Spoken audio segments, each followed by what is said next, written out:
Subscribe करें और bell दबाएं ताकि कोई खबर रह न जाए।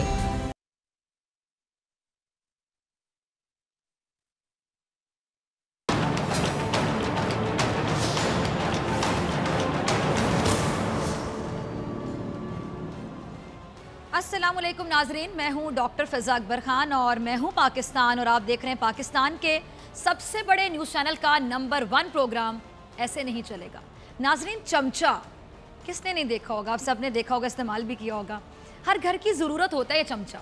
चमचे के बगैर अक्सर खाना भी अधूरा ही होता है और कोई भी डिश हो उसका मज़ा चमचे के साथ ही आता है, क्योंकि चमचे के बगैर आजकल हाथ से खाना खाना थोड़ा ऑकवर्ड तस्वुर किया जाता है। अगर ये चमचा ना बनता, सोचिए, तो सिर्फ खाना खाने वाला चमचा होता, मगर इसने चमचा बनकर दीगर बहुत सी रिस्पॉन्सिबिलिटीज़ या जिम्मेदारियां भी अपने पल्ले बांध ली हैं। ये एक हो तो चमचा कहलाता है और एक से ज़ायद हो, ज़्यादा हो तो चमचे बन जाते हैं। इनकी किस्में भी बहुत हैं, लेकिन आम तौर पर 2 किस्म के चमचे मशहूर हैं, एक खाने के चमचे, दूसरे बोलने के। पहली किस्म के चमचे की खुसूसियत ये कि ये खाना पकाने के अलावा सालन को दूसरे बर्तन में निकालने के काम आता है, जबकि दूसरे किस्म के चमचे का काम किसी की चमचागिरी करके मतलब निकालना होता है। काम दरअसल दोनों का एक ही है, बस फ़र्क सिर्फ इतना सा है कि एक देग में चलता है जबकि दूसरे की ज़बान चलती है। पकाने वाला चमचा ना हो तो खाना मज़े का नहीं बनता। बोलने वाला चमचा थोड़ी बहुत चमचागिरी करके भी बहुत कुछ खा जाता है, बल्कि बना भी जाता है। तारीख में कई ऐसे लोग देखे गए जो अपनी चापलूसी, शाह से ज़्यादा शाह की वफादारी और खुशामद में इतना आगे निकल गए कि वो चमचों के नाम से मशहूर हो गए। ऐसे लोग हर बादशाह और हर हाकिम के इर्द गिर्द मौजूद होते थे। बादशाह कोई बात कह दे, उसकी बात मुकम्मल होने से पहले ये चमचे उस बात की तायद करते। अच्छा, बादशाह कोई बेकार सा लतीफ़ा सुना दे, ये चमचे उस लतीफ़े पर इतना हंसते जैसे सदी का सबसे बेहतरीन लतीफ़ा बादशाह ने सुनाया हो। बादशाह कोई भी फैसला कर ले, भले वो खुद बादशाह के लिए नुकसानदेह क्यों ना हो, ये चमचे उस फैसले पर भंगड़े डालना शुरू कर देते। अच्छा, उस फैसले के फ़ज़ाइल बयान करते और हर चमचे की ख्वाहिश होती कि वो बादशाह का ख़ास चमचा बन जाए। लेकिन चमचे की जो सबसे अहम खसूसियत है वो ये है कि चमचा जिस बर्तन में रहता है उसे खाली कर देता है। जैसे जैसे वक्त बदलता गया चमचों के अंदाज बदलते गए, इतने बदले कि बस बदलते चले गए। ये चमचे हर हुकूमत में शामिल होते चले गए। हमारे मुल्क में भी हुकूमतों के साथ इस किस्म के चमचे चिपके रहे। साबिक वज़ीर-ए-आज़म नवाज शरीफ साहब इस मामले में क्या कहूँ, उनके बच्चे भी क्या कहते हैं, अल्हम्दुलिल्लाह माशाअल्लाह, तो मैं भी कहूँगी अल्हम्दुलिल्लाह माशाअल्लाह, बहुत खुद कफ़ील थे। अल्हम्दुलिल्लाह माशाअल्लाह से चमचों की कसीर तादाद उनके इर्द गिर्द थी, उनके पास थी, क्योंकि नवाज शरीफ साहब के बारे में मशहूर है कि उनको खाने का बहुत शौक़ है। वैसे देखा जाए तो ये हकीकत ही मालूम होती, क्योंकि जिस तरह से नवाज शरीफ साहब ने मुल्क को खाया, खाना तो वो छोड़ते नहीं होंगे, ऐसा ही है। नवाज शरीफ साहब के एक ऐसे ही ख़ास, समझे मैं क्या कहना चाह रही हूँ, बल्कि बहुत ख़ास, ज़रा देखिए क्लिप में कौन है। कॉन्फिडेंस देखिए इन सफदर भाई का। भाई साहब, डील की बात अगर होगी, अगर होगी, चलें सोच लें, अगर होगी तो घर के बड़ों से होगी, यानी हज़रत नवाज शरीफ साहब से होगी, उनकी जो दुख्तर हैं मरियम नवाज़, या फिर उनके चचा या नवाज शरीफ के छोटे भाई शहबाज शरीफ, हमजा शहबाज से हो जाएगी, सलमान शहबाज से। आपसे कौन बात करेगा? मेरा आपसे सवाल है। आप ये बताएं कि आपके ससुर ने आपसे कितनी बार बात की? दिल पे हाथ रख के ज़रा सच बताइएगा। और जिस वोट को इज़्ज़त दो की तहरीक आपने चलाई हुई थी, तो मैं आपकी इतला के लिए आपको बता दूं कि वोट को तो इज्जत मिल चुकी। यकीन नहीं आता तो एक बार कोट लखपत जेल जाएं, आपको आपके इज्जत माब ससुर शरीफ नजर आएंगे। ये जेल में ऐसे ही नहीं आए, बल्कि जेल जाना उनकी क्या बताते थे, वो जाती ख्वाहिश थी, और उन्होंने वोट को इज्जत दो की तहरीक चलाई, अवाम में शाऊर उजागर किया। अवाम ने देखा कि 3 बार हुकूमत करने वाले ने मुल्क को आखिर में 30,000 अरब का मकरूज कर दिया, तो ये हमारे वोट का मुस्तहिक हरगिज़ नहीं। आप जैसे चमचों ने उस 3 बार वज़ीर-ए-आज़म रहने वाले शख्स को पाकिस्तान आने पर मजबूर किया, और यकीन क्या दिलाया, ज़रा सोचिए, रिकॉल करें अपनी मेमोरी। यकीन दिलाया नाजरीन इन लोगों ने, इन चमचों ने उनको कि अवाम का ठाठे मारता समंदर आपका इंतज़ार कर रहा है, आ जाए मियाँ साहब, तुसी आ जाओ, देर किस गल दी है। लेकिन हुआ क्या, शहबाज शरीफ उसी समंदर में कहीं गर्क हो गए। दीगर नून लीगी रहनुमा शायद घर का सौदा लेने चले गए थे। कुछ हामियों ने उसी दिन तकारीब निपटानी थी, अवाम वोट की अहमियत जान गए और सफदर अवान साहब के सुसर शरीफ जेल सुधार गए। लेकिन एक बात मानने वाली है, वो क्या? सफदर साहब ने इस बार सियासत में अपने सुसर की वो खिदमत की जो उनके बेटे भी ना कर सके। नवाज शरीफ को वाकई ही दामाद मिला, कहते हैं ना हीरा दामाद, जिसने हर महाज पर नवाज शरीफ के झूठ का खुलकर दिफा किया, हर जगह नवाज शरीफ की कसीदा खानी की, हर गली हर मोहल्ले जाकर कीमे और नान के फ़वाइद भी बताए, और जब कुछ नहीं मिला तो मजहब कार्ड के जरिए नवाज शरीफ को कोई वली अल्लाह बनाने की कोशिश की। यकीन नहीं आ रहा? ज़रा क्लिप देखिए, रजा चलाइएगा। अच्छा, सफदर अवान साहब ने सोचा भी नहीं होगा कि नवाज शरीफ का एहसान उनको इस तरह उतारना पड़ेगा, लेकिन क्योंकि ये हमेशा उनकी मजबूरी रही है, वो सिर्फ नवाज शरीफ के सियासी चमचे नहीं हैं, वो नवाज शरीफ के ऐसे लाडले दामाद हैं जिनको नवाज शरीफ पॉकेट मनी भी देते रहे। वैसे नवाज शरीफ के साथ भी कितना अजीब हुआ नाजरीन, ज़रा सोचिए। होना तो ये था कि नवाज शरीफ को हसन और हुसैन नवाज को पॉकेट मनी देनी चाहिए थी, जैसा कि तमाम वालिद अपने बच्चों को पॉकेट मनी देते हैं, लेकिन नवाज शरीफ तो अपने बच्चों की कंपनी के मुलाजिम थे, ऐसा ही है। इसलिए नवाज शरीफ को उनके बच्चे ना सिर्फ तनख्वाह देते कि अब्बा जी ये लें तनख्वाह, बल्कि बोनस वगैरह, ईद पर छुट्टियां और हर साल इंक्रीमेंट भी, ये सब नवाज शरीफ को बच्चों की जानिब से मिलता रहा। देखे ना जो गंगा है वो कितनी उल्टी बहती रही। बच्चे नवाज शरीफ को देते रहे सब कुछ, और नवाज शरीफ अपने दामाद शरीफ को नवाजते रहे, और दामाद शरीफ ने अपने सुसर के एहसानात का कर्ज बखूबी उतारा। कर्ज तो फिर उतारना पड़ता है, क्योंकि सफदर अवान नवाज शरीफ के सिर्फ सियासी चमचे नहीं थे, उनकी चमचागिरी की कई और वजूहात भी थी। लेकिन नाजरीन, चमचा कोई भी हो, जब हाकिम पर बुरा वक्त आता है तो चमचों की हालत कैसी हो जाती है, कुछ ऐसी हो जाती है, ज़रा देखिएगा। क्या कहूँ नाजरीन, आप सबके भी यही तासुरात होंगे देखने के बाद, सुनने के बाद, जो मेरे तासुरात हैं। ये सफदर अवान की पार्ट टाइम नौकरी कह लूँ तो गलत नहीं होगा। जब सियासत से किनारा कशी इख्तियार करते हैं तो आस्थाने पर बैठ जाते हैं, जब आस्थाना छोड़ते हैं तो फिर फसाद बर्पा करने आ जाते हैं। जब नवाज शरीफ जेल से बाहर थे तो उनके फजाइल सुनाते नहीं थकते थे, आज लोग इनसे दम करवाने आ रहे हैं और ये लोगों के मसाइल हल करने के लिए अल्लाह से दुआएं कर रहे हैं। और आइए अब मिलकर हम भी एक दुआ करते हैं। उम्मीद है कि सफदर साहब आमीन ज़रूर कहेंगे, और नाज़रीन ये दुआ आपने मेरे साथ मिलकर पढ़नी है। या अल्लाह, नवाज शरीफ को ज़िंदगी में एक बार ही सही मगर सच बोलने की तौफीक अता फरमा, आमीन। या अल्लाह, मरियम नवाज साहिबा को कौम के पैसे वापस करने की हिम्मत अता फरमा, जल्द अज जल्द ये हिम्मत अता फरमा, आमीन। या अल्लाह, शहबाज शरीफ साहब को लंदन की सड़कें नापने से बचा, आमीन। या अल्लाह, हमजा शहबाज को मेकअप के बगैर जेल में रहने की ताकत अता फरमा, आमीन। या अल्लाह, सलमान शहबाज को वतन वापस आने की तौफीक अता फरमा, आमीन। या अल्लाह, पप्पू और बबलू अपने अब्बा जी से एक बार ही सही मगर जेल मिलने आ जाएं, उनके दिलों में ये एहसास डाल दे कि जेल में कोई और नहीं उनके बाऊजी बंद हैं, आमीन। या अल्लाह, इसहाक डार की वो पुरअसरार बीमारी जो लंदन की ज़मीन पर कदम रखते ही उड़ जाती है और पाकिस्तान आते ही जोर पकड़ जाती है, उस बीमारी से निजात दिला इसहाक डार को, आमीन। या अल्लाह, जिसने वोट के नाम पर कौम को लूटा, जिसने जमहूरियत के नाम पर कौमी खजाने पर डाका डाला, जिसने कौम की एक पाई भी खाई, उसको नेस्तो नाबूद फरमा, आमीन। या अल्लाह, इस मुल्क पर 30,000 अरब का कर्जा चढ़ाने वालों का सख्त हिसाब करना, आमीन। या अल्लाह, सानेहा मॉडल टाउन के जिम्मेदारों को दुनिया में ही जिल्लत और रसवाई का पैकर बना, आमीन। या अल्लाह, सरकारी इदारों को तबाह करने वालों को तबाह कर दे, आमीन। उम्मीद है कि सफदर अवान साहब ने भी आमीन ज़रूर कहा होगा। उन्होंने कहा हो या ना कहा हो, जो वोटर्स देख रहे हैं ना, जिन्होंने इनको भी वोट दिया था और आज मुल्क यहाँ पे पहुंचा, उन्होंने ज़रूर मेरी आवाज़ के साथ आमीन कहा होगा। जितने लोग इस टाइम पे ऐसे नहीं चलेगा और बोल न्यूज़ देख रहे हैं, क्योंकि नाहक किसी का माल खाने वाले कभी सुकून से नहीं रह पाते हैं, और ये भी सुकून से नहीं होंगे, और सिर्फ इसलिए कि आपका मुफाद उनके मुफाद के साथ जुड़ा है। ऐसे लोगों का हाल भी ऐसा ही होता है। कभी नाजरीन वो कहाँ होते हैं जी? महल में। तो एक पल के अंदर, एक सेकंड के अंदर वो इसी तरह बाबे बन के गली गली दुआएं देते घूम रहे होते हैं।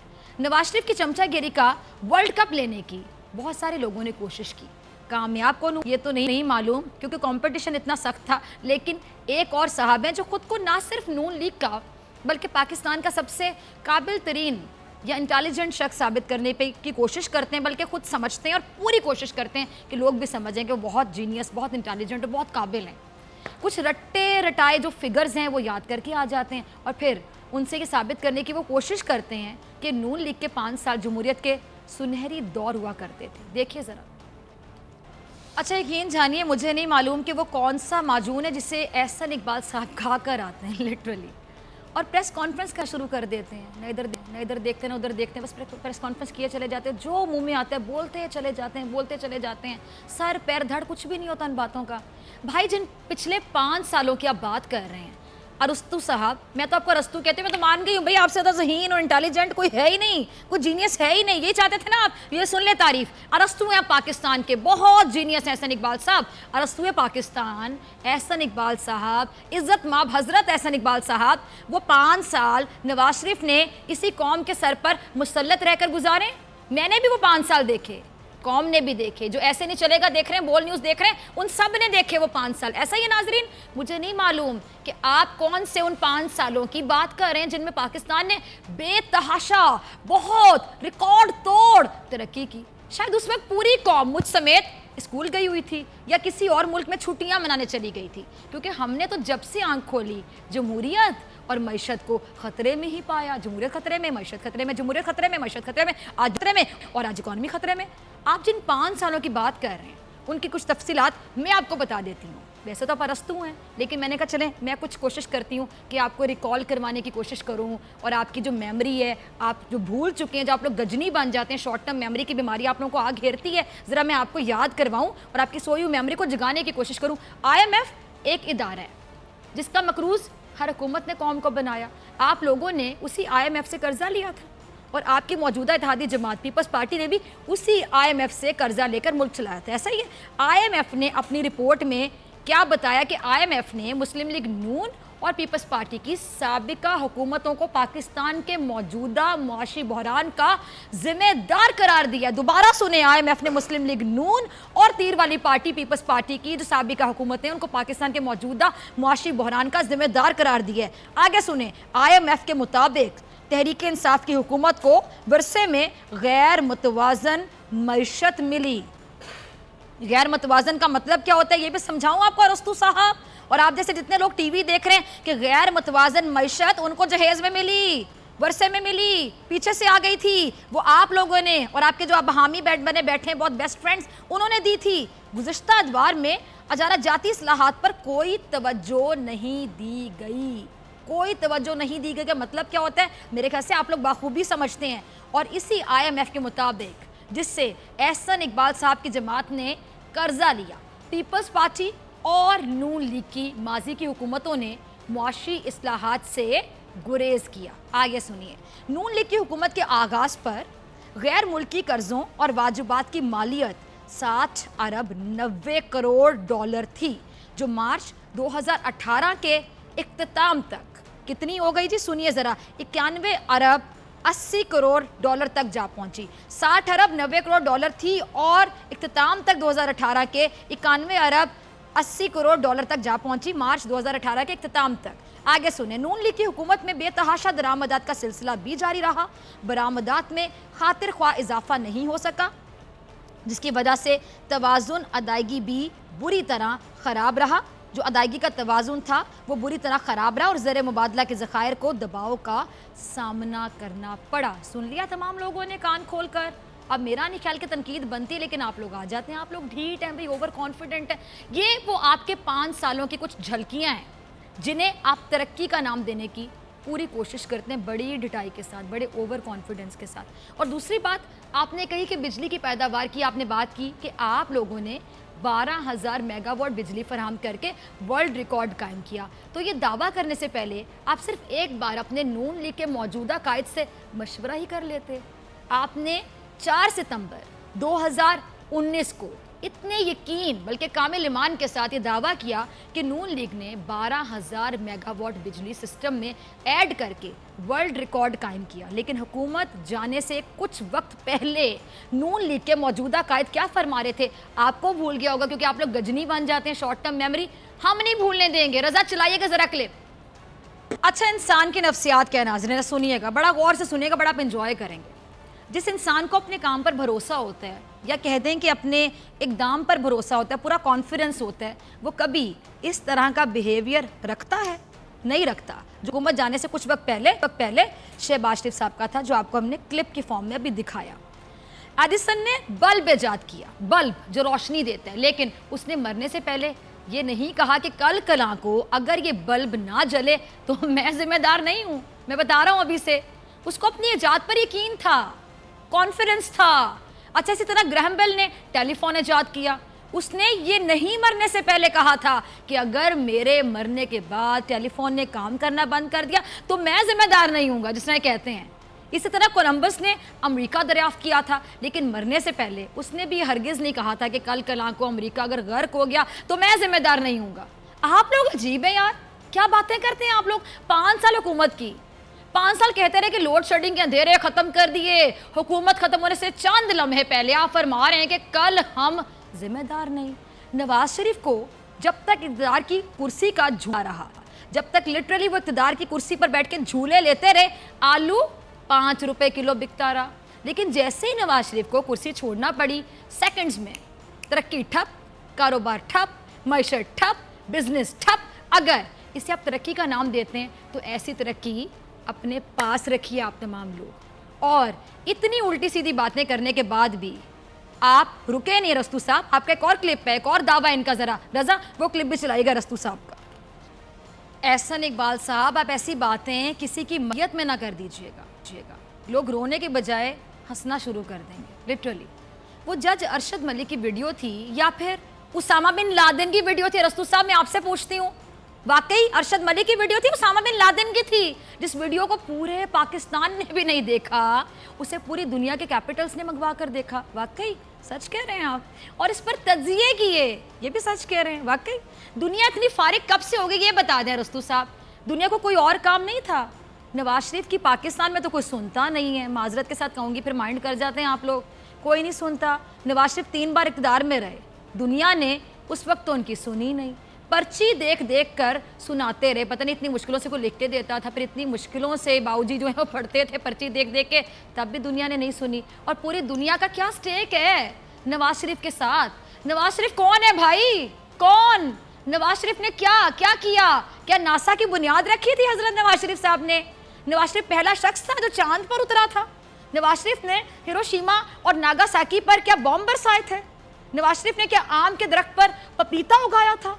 नवाज शरीफ ने एक सांस में क्या समंदर पूरा पी लिया था? या नवाज शरीफ ने दुनिया का तेल दरियाफ्त कर लिया था? या नवाज शरीफ ने कोई सुई तक ईजाद की थी? या नवाज शरीफ ने कोई सेफ्टी पिन नहीं बना ली हो? नवाज शरीफ ने आलमी जंगें करवाई थी या आलमी जंगें रुकवाई थी कि उन्होंने कहा रोक दी जाए, रुक गई? नवाज शरीफ अमरीकी सदर का क्या टीचर था या फिर मेंटोर था? या नवाज शरीफ ने IMF का कॉन्सेप्ट दिया था? नवाज शरीफ ने जापान की तरक्की में क्या अहम किरदार अदा किया था? या नवाज शरीफ ने मईशत पर कोई इनकलाबी फार्मूला ईजाद किया था? नवाज शरीफ ने आखिर ऐसा क्या किया था जिसकी वजह से तमाम दुनिया के कैपिटल्स अपना अपना काम रोककर वो वीडियो जो नवाज शरीफ की बेटी ने खुफिया तौर पर 2 नंबर तरीके से बनाई थी उसको एडिट करवा के पेश किया था, और बाद में वही शरीफ फैमिली का एक दूसरे पर डालती रही, आदत से मजबूर हो के इसको पता है, उसको पता है, इसको पता है, इसको पता है। उस वीडियो को देखकर दुनिया क्यों तजिया करेगी भी भाइयों बहनों? क्यों? कहाँ से निकालते हैं ऐसी बातें? कैसे कर लेते हैं आप लोग ये सब कुछ? आज ये बताते हैं दुनिया को इस बात से क्या सरोकार कि नवाज शरीफ जेल में रहे या फिर आज़ाद रहे? दुनिया को इस बात से क्या गर्ज? खुदा के लिए इतनी चमचागिरी ना कीजिए कि सारे चमचे शर्मा जाएं। इस कौम पर अब तो रहम कीजिए, क्योंकि ऐसा तो वाकई नहीं चलेगा। मिलते हैं ब्रेक के बाद, और ब्रेक के बाद हमारे साथ होंगे हमारे खुसूसी नुमाइंदे सदीक जान अपनी बड़ी खबर के साथ।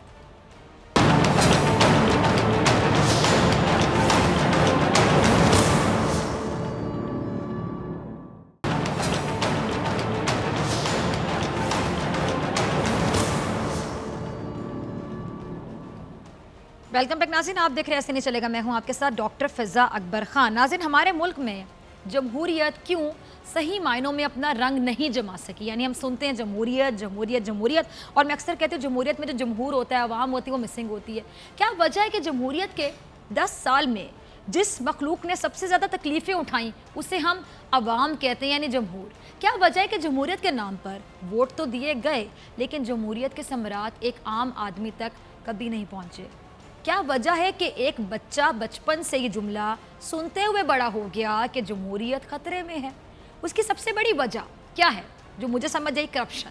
करप्शन ने इस मुल्क की जड़ें खोखली कर दी।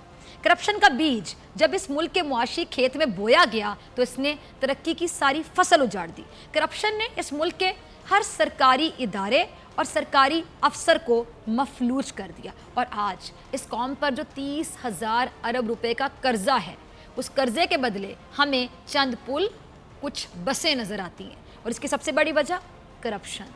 इसीलिए इमरान खान का जो करप्शन फ्री पाकिस्तान का नारा या करप्ट लोगों के एहतसाब का वादा है वो इतना मकबूल हुआ कि अवाम ने उनको मुल्क का इक़्तिदार दे दिया। लेकिन क्या इमरान खान साहब का ये वादा उनके दौरे हुकूमत में पूरा हो सकेगा? क्योंकि मेगा करप्शन स्कैंडल्स पर नैब की जो रफ्तार है काम की, उससे कई खदशात, कई सवालात जन्म ले रहे हैं और अगर यही रफ्तार रही तो कई मेगा करप्शन स्कैंडल्स का मंतकी अंजाम इमरान खान के दौरे हुकूमत में नहीं हो पाएगा। कुछ फैक्ट्स सुनिए ज़रा। शहबाज शरीफ साहब के 56 कंपनीज के जो केसेस हैं, स्कैंडल्स हैं, उससे आसिफ अली जरदारी साहब के मनी लॉन्ड्रिंग केस तक की रफ्तार देख लें, शदीद सुस्त रवि का शिकार है। प्ली बार्गेन्स की अगर बात करें तो 3 प्ली बार्गेन्स हो चुकी हैं, लेकिन इन प्ली बार्गेन्स करने वालों में कोई बड़ा नाम शामिल है ही नहीं। डॉक्टर आसिम के केस की अगर बात करें तो डॉक्टर आसिम के केस को 4 बरस, जबकि शर्जील मेमन की बात करें तो उनके केस को 2 बरस गुजर चुके हैं। सही सुना आपने। हसन नवाज, हुसैन नवाज और इसहाक डार को वापस लाने के लिए भी कोई बड़ी पेशरफ्त हमने देखा हो ही नहीं सकी। नून लीग के 25 से ज़ायद, जबकि पीपल्स पार्टी की बात करें तो पीपल्स पार्टी के 10 से ज़ायद रहनुमाओं को नैब केसेस का सामना करना पड़ रहा है। इन मुकदमात को जल्द अज जल्द निपटाने के लिए हुकूमत को क्या इक़दाम उठाने होंगे और इस मामले पर बात करने के लिए हमारे साथ हमेशा की तरह सेकंड सेगमेंट में हमें ज्वाइन किया हमारे खुसूसी नुमाइंदे सदीक जान ने। सदीक, अब बहुत से लोग हैं जो सवालात पूछ रहे हैं, सवालात गर्दिश कर रहे हैं, सवाल तो जहन में आएगा, नैब केसेस सुनने वाली एहतसाब अदालतों को भी क्या मॉडल कोर्ट्स का दर्जा देना होगा? ज़रूरत है अब ये?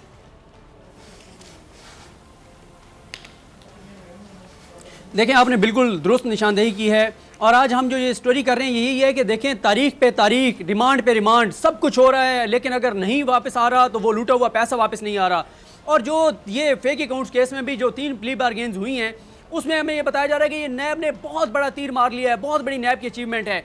देखिए, जब ये सुप्रीम कोर्ट में मामला आया था, सुप्रीम कोर्ट ने JIT बनाई थी, तो उस JIT ने जो दस्तावेजात दी थी, जो शवाहिद दिए थे, उसके बाद होना तो ये चाहिए था कि रोज़ाना की बुनियाद पर ये केसेस सुने जाते और कौम को बताया जाता कि आज ये केस फलां तारीख को शुरू हुआ था, 3 महीने हमने चलाया, 3 महीने के अंदर अंदर इस केस को ख़त्म कर दिया गया है, मंतकी अंजाम तक पहुँचा दिया गया है और इतना लूटा हुआ पैसा वापस ले आए हैं। और जो 2-3 प्ली बार्गेन्स हुई भी हैं उनमें कोई बड़ा नाम नहीं है, यानी नाम इसमें किसके आ रहे हैं? फ़रियाल तालपुर साहब, अदी फ़रियाल तालपुर का नाम है, आसिफ अली जरदारी साहब का नाम है, मुराद अली शाह साहब का नाम है और अहम लोगों का नाम है। ये लोग हैं।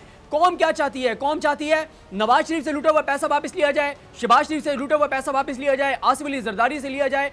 और मेगा करप्शन स्कैंडल्स, इस वक्त 50 से 60 बड़े लोग हैं, सियासतदान हैं, हुक्मरान जो रहे हैं, जिनके हाथ में इख्तियार रहा है, उनका कौम चाहती है कि उनका एहतसाब किया जाए, उनसे लूटा हुआ पैसा वापस लिया जाए। लेकिन हो क्या रहा है? जैसे मैंने वो कहा, रोजाना देखते हैं, आज ही 14 रोज़ा रिमांड और दे दिया गया, आज 15 रोज़ा रिमांड दे दिया गया, 17 रोज़ा रिमांड दे दिया गया। और जब उनको रिमांड के बाद पेश किया जाता है तो वो मुल्ज़िमान ये कहते हैं कि हमारे पास तो नैब का जो इन्वेस्टिगेटिव ऑफिसर है वो आधे घंटे के लिए आया था, फिर 4 दिन कोई हमें पूछने नहीं आया। भाई, आप इनको 15-15 दिन, 17-17 दिन अपनी हिरासत में रखते हैं। और दिलचस्प बात तो ये भी है कि जिन लोगों ने कौम के टैक्स का पैसा लूटा है, उनको नैब की हिरासत में हो या जेलों के अंदर हो, उनको जो सहूलियात दी जाती हैं वो भी अवाम के टैक्स के पैसों से दी जाती हैं। तो अवाम को क्या मिला? अवाम तो चाहती है एहतसाब हो।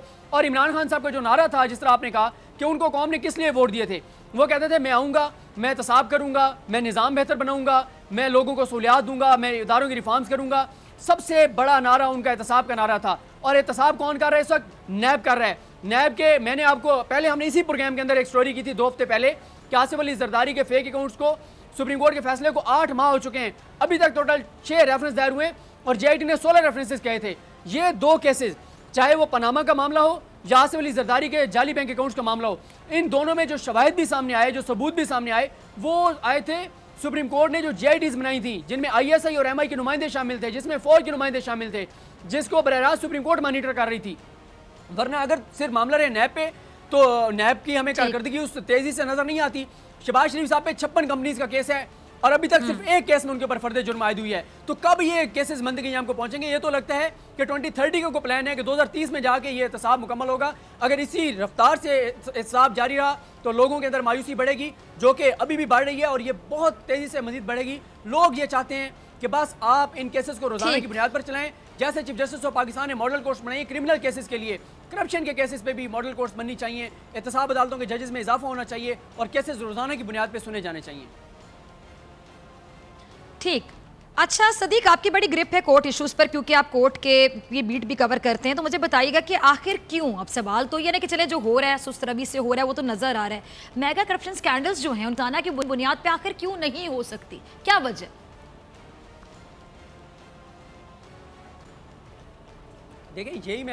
देखें अब ये आपने JID वाला इशू देखा, उसके ऊपर भी जब बहुत ज़्यादा दबाव आया तो फिर हुकूमत ने वो ऑर्डिनेंस वापस लेकर कहा कि अब हम अटॉर्नी जनरल ऑफ पाकिस्तान से कहेंगे, अनवर मंसूर खान साहब से, कि वो जाके चीफ जस्टिस साहब से बात करें।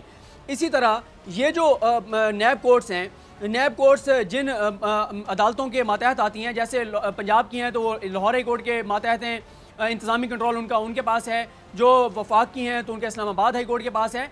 हुकूमत को ये चाहिए कि वो चीफ जस्टिस साहिबान से बात करे, उसके बाद देखें करना फंड्स हुकूमत ने जारी करने हैं, हुकूमत ने वहाँ पे जो अदालतें बनेगी, जो वहाँ पे सहूलियात देनी है, जो वहाँ पे स्टाफ देना है, जो वहाँ पे जजेस के लिए फंड रखना है, ये सब हुकूमत को करना है। आप ये हमें बताते हैं कि सबसे बड़ा मसला इस मुल्क का करप्शन है, लूट मार है, और आप लोगों को बताते हैं कि पैसे नहीं है, कौमी खजाने में पैसे नहीं है, कैसे हम सब्सिडीज दें, कैसे हम चीज़ें सस्ती करें, क्यों हम डायरेक्ट टैक्सेस कम करें, ये सारी चीज़ें जो हैं, और कैसे इनडायरेक्ट टैक्सेस जो हैं उनको कम करें। कौम के ऊपर बोझ है, एक आम बंदा जो है वो इस वक्त जाके कोई भी चीज़ लेता है तो उसके ऊपर टैक्स बढ़ाए गए हैं, चीज़ें महंगी हुई हैं, और बताया जा रहा है कौम को कि आप तसल्ली रखें, हम मुश्किल से निकलेंगे, जब ये लूटा हुआ पैसा वापस आएगा तो कौमी खजाने में आएगा, आपके ऊपर बोझ हम कम कर देंगे। तो ये लूटा हुआ पैसा कब वापस आएगा? क्या इसी तरह से वापस आएगा जिस तरह से अब आ रहा है? इसी तरह से कैसे चलाए जाएंगे जैसे इस वक्त चल रहे हैं? तो ये एक हुकूमत को चाहिए इस चीज़ को देखें, जैसे आपने खुद बताया अभी अपने प्रोग्राम ये अभी सेगमेंट के शुरू में कि हसन नवाज क्यों वापस नहीं आए, हुसैन नवाज क्यों नहीं वापस आए, साग डार क्यों नहीं वापस आए, क्या किया जा रहा है उनको वापस लाने के लिए? तो ये जो रफ्तार है, वो जो दावे थे, नारे थे, वादे थे, उनको मैच नहीं करती जो इस वक्त साहब की रफ्तार है। गो के हुकूमत कह सकती है कि नैब इंडिपेंडेंट इदारा है, नैब इंडिपेंडेंट इदारा है, लेकिन नैब को स्ट्रेंथन करना किसका काम है? नैब को अगर मजीद प्रोसिक्यूटर्स चाहिए, मजीद IOs चाहिए, नैब कोर्स नहीं बनानी। अच्छा, एक सवाल है सदीक मेरे ज़हन में, तो अपनी विल दिखाएगी, एहतसाब के अमल को तेज करने के लिए कुछ कर रही है। अच्छा सदीक, मेरे ज़हन में एक सवाल है, और ये बहुत अहम सवाल है जो मैं पूछने जा रही हूँ, इसकी जानिब को ध्यान क्यों नहीं देता है कि जब भी किसी का केस खुलता है या फिर खुलने लगता है, चलें जब खुल गया तब आप एग्जिट कंट्रोल इसमें नाम डाल दें कि पाकिस्तान से फरार ना हो सके, क्योंकि सस्ता तरीन तरीका इनको लगता है, टिकट कटवाया, क्योंकि पैसे बहुत ज़्यादा हैं इनके पास, वो भी अपनी मेहनत के कमाए हुए हैं नहीं, तो खर्चते फिरते हैं, फ़ौरन बरतानिया में जाके बैठ गए, कोई कहाँ भाग गया, कोई कहाँ भाग गया, वापस फिर नहीं आते, अदलिया बुलाती रह जाती, इश्तिहारी करार दे दिया जाता है, वापस नहीं आते। कोई ऐसा कानून क्यों नहीं है कि ये एग्जिट कंट्रोल इसमें फ़ौरन नाम डाला जाए? दूसरी बात है कि लम्हा फिक्रिया ये कि चले एक तो केस खुल गया ना, इनका केस अभी बना नहीं होता है, इनको रातों रात ख्वाब आ जाता है कि केस बनने लगे भाग जाओ, ये उस केस के बनने से पहले भाग जाते हैं। कौन है जो अंदर से इतलात देते हैं ऐसे लोगों को, फिर इश्तिहारी बन जाते हैं? इस पर चेक एंड बैलेंस कितना जरूरी है?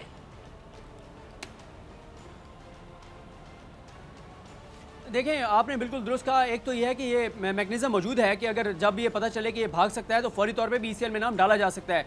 लेकिन जो दूसरी बात आपने खुद कही वो बिल्कुल दुरुस्त है कि अभी तक इदारों के अंदर उनके चाहने वाले जिनको उन्होंने लगाया था, नवाजा था, इन ओहदों पर पहुंचाया था, वो मौजूद हैं। वो पहले उनको बता देते हैं कि आपके खिलाफ केस खुलने वाला है, इसीलिए मुल्क से फरार हो जाते हैं।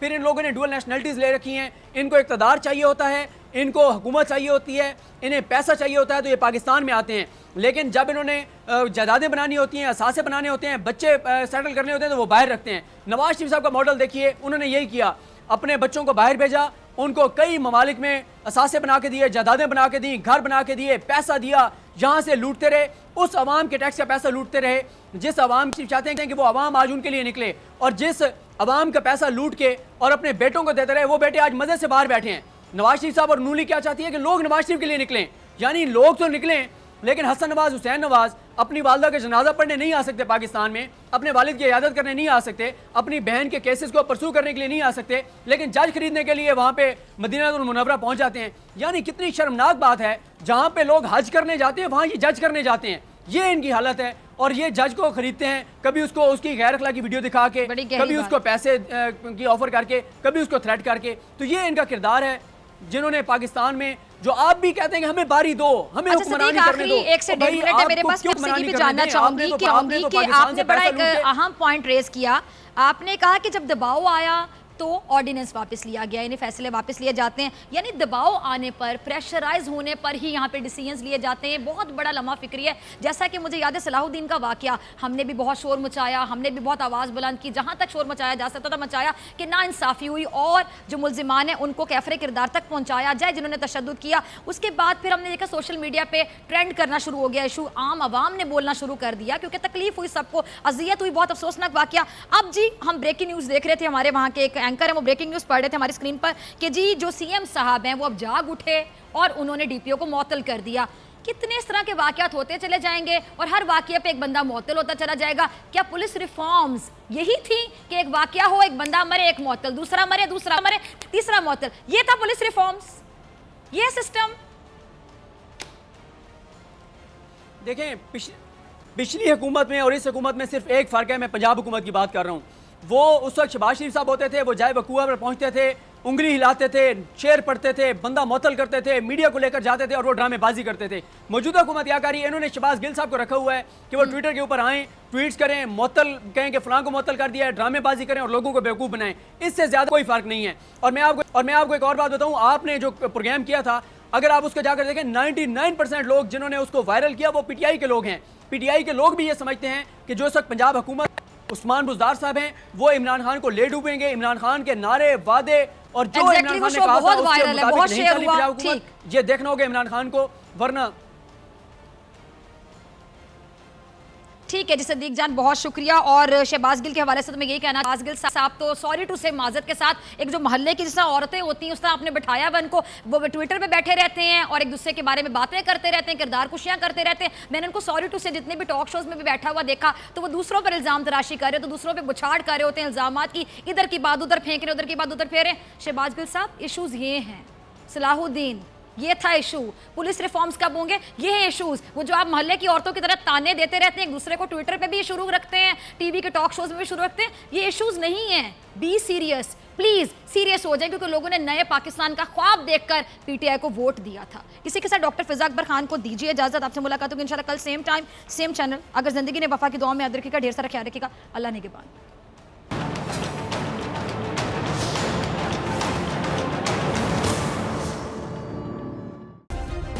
सब्सक्राइब करें और बेल दबाएं ताकि कोई खबर रह न जाए।